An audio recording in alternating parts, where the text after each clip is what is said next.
Guys, this video here is probably going to encompass days 2 through, I'd say probably about day 5. We've got Christmas right smack in the middle of all this that we're trying to navigate around.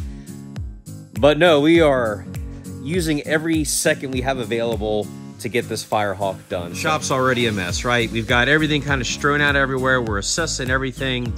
We do have what we don't have because obviously we've got to get parts on order. You guys know that on the Firehawk, it's already got Midwest chassis suspension on it already. So, it had the whole rear suspension. It had the whole Midwest chassis front suspension. Well, we got a hold of them. And for the stuff that we did not have that we needed to get for the back, like the panhard and the anti-roll, went ahead and called them up. So this literally just showed up. We're going to go ahead and we're going to open this up here, guys. And I'm going to show you kind of exactly what we're working with here. In here should be our anti-roll. It should be our panhard bar. I can tell you right now, they do a phenomenal job packaging. This is actually pretty cool to see. So what you guys can see here, or maybe you can't see, but this is our anti-roll bar. So basically what we've got here is we've got a real nice piece. It's a thicker wall. It's got some diagonal bracing in it too. I guess this is another piece that's wire tied to it. This is probably the part that bolts on the bottom of the rear end housing that goes to the anti-roll. We should have some end links in here, which is probably what this is. And then wrapped up in this packaging here is going to be our panhard bar. So let me go ahead, guys. Let me get all this stuff unwrapped because we're going to go ahead and throw all this stuff on this car right now. So let's get all this stuff squared away and start installing it. All right, guys, it's a little bit dark underneath the car, so I figured I'd just show you a look at this stuff here real quick while we got it out here in the light on the stable. So the panhard bar, very straightforward. Obviously, remove the old one, put the new one in. These are the spacers that go in each end of the Heim joint. So that will take care of, filling the gap for the factory panhard's wider. So that's good to go. Nice piece. Of course, we put some anti-seize on the threads for each side. And then here is the anti-roll. Guys, this is about as simple as you can get in terms of installation. So this literally just bolts right onto the bottom of the housing. Oh yeah, this is definitely looking pretty good. So got the last little bit of our tubular suspension installed, so panhard's in now. I've got the anti-roll in. Of course, you guys can see where that bolts up right into the bottom of the housing. Everything is pretty good to go there. We've got our tabs welded on the frame rails on each side for the, you can kind of see right there, the anti-roll link that goes up to the frame rail. So guys, on these hard launches, these anti-rolls do a real good job of keeping the car flat. And yeah, this ought to work pretty good. So we still got to set up all the suspension. I'm not going to do any of that until we've got the motor and transmission in it. And this thing's basically race ready. Once we get to that point, we'll get the rear set up. We'll get the front set up, make sure all the hardware's tight and all that. But anyway, guys, we're making progress here. On to the next thing. Also, guys, while we're down here real quick, look at this. You can't tell me this ain't looking good. Eventually, we'll get some paint on this stuff down here. But in the meantime, I'm real happy with the way all this is coming out. We've got our brake lines starting to be run. So we've got flex line coming from the calipers around in front of the shocks. And then I've TIG welded a tab right here. And basically what we're doing is we're using all like 3AN brake lines. And then I'm using 3/16 stainless hard lines. So when I buy my roll cage tubing, I actually just buy this stainless line in a 25-foot straight section, and works out pretty good. So we've got this back line bent. So got a bracket with the bulkhead, comes around, comes across, comes down over here to a T, and then from this point, this is going to go down and forward to the master cylinder.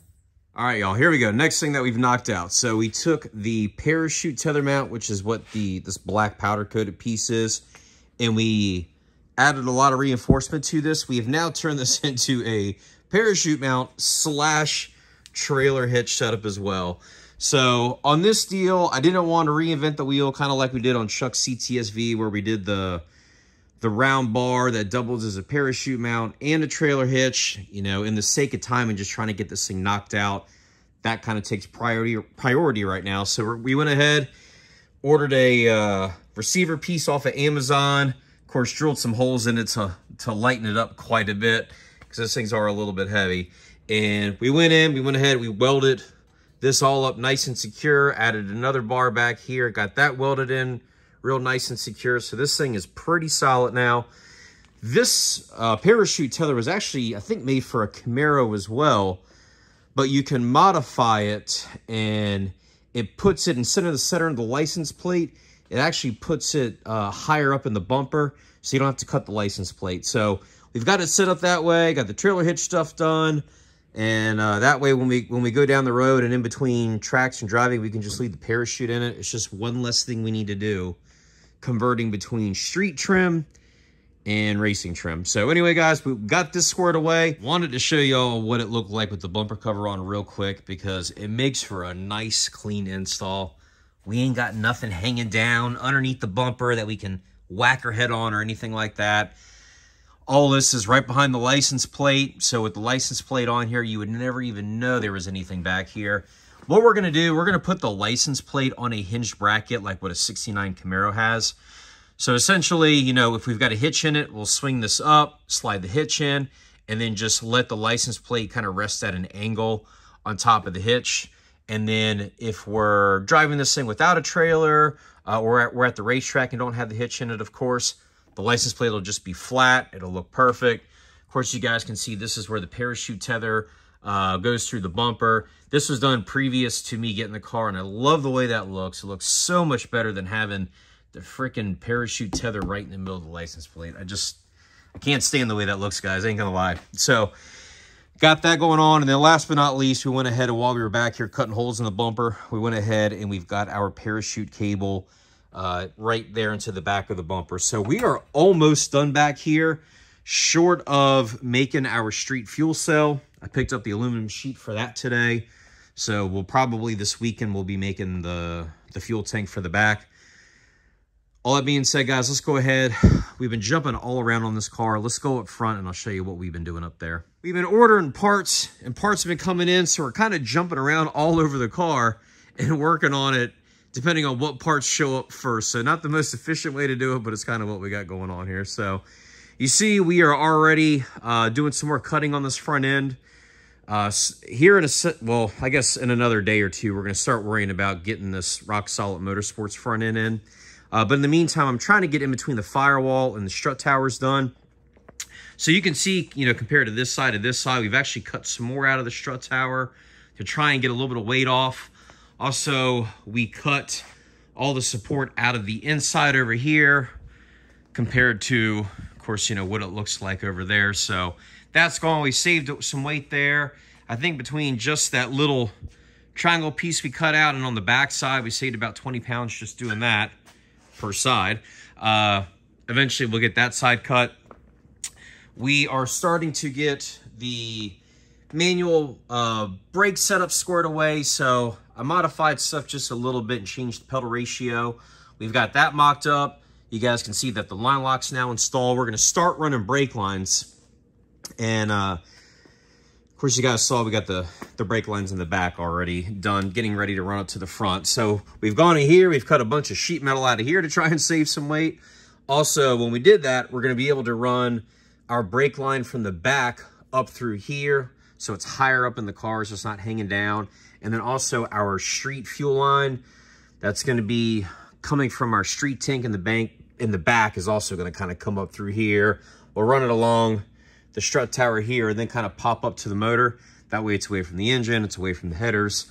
Trying to mitigate the heat situation, so if we can keep all that fuel line stuff and the brake lines on the outside of the frame rail and away from the hot exhaust, we should be doing a lot better for ourselves. So. And guys, that pretty much brings us to day 5 and pretty close to the end of this video. So I know these videos during builds, there's a lot of talking. I'd much rather be freaking racing and doing burnouts, but I know a lot of you guys actually enjoy the build process. Me personally, I have just as much fun building these cars as I do racing them. So I kind of get hyped up you know, especially under a time constraint like this, to get these videos out to show you guys if you want to duplicate these things, what you can do. But guys, wrap up here as far as interior goes. We're going to do a very, very bare bones interior on this thing. So we went ahead, we ordered a brand new Auto Customs carpet for this thing, and it's uncut out of the box. So, you know, none of the console stuff's cut. We're actually not going to run a center console in this car. We're just going to have the shifter. It's going to be very, very bare bones in here. It'll still have, you know, the original door panels and all that. We'll have 2 Kirky seats. You'll have the shifter, factory dash, but it's kind of a no-frills thing. If we do not need it, it's not going in here. We're trying to get some weight out of this car, but look good at the same time. And then we did go ahead and we did order a Motion Raceworks column. So anyway, guys, that is where we're at. It is day 5. You can see that we've already made a bunch of progress as far as like all the stuff we did in the back. We've got, you know, we've already got an aluminum carpeted firewall in here. So we can separate, you know, when we do the fuel cell, we can separate that from the cabin. There's a lot of work to do. We're already running the parachute stuff on the inside. But anyway, guys, that's going to take us into our next video. If you have any questions about what we are doing here, please feel free to drop a comment down below. If you think I'm insane, please feel free to drop a comment down below. I know I am. Sometimes I need a confirmation that I bite off more than I can chew. As always, guys, we appreciate everything. Stick around. Next video should be coming out here in probably about 2 days on this thing. We'll see you then.